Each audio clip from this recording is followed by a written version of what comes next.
காரியம் கைகூடுமே, பகை மாறி உறவாடுமே.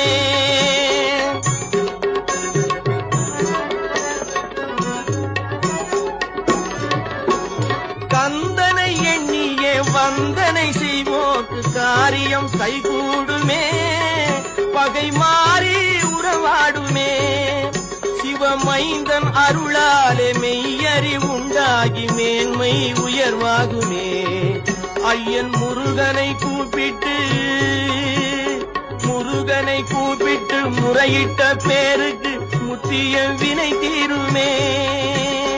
முருகனை கூப்பிட்டு முருகா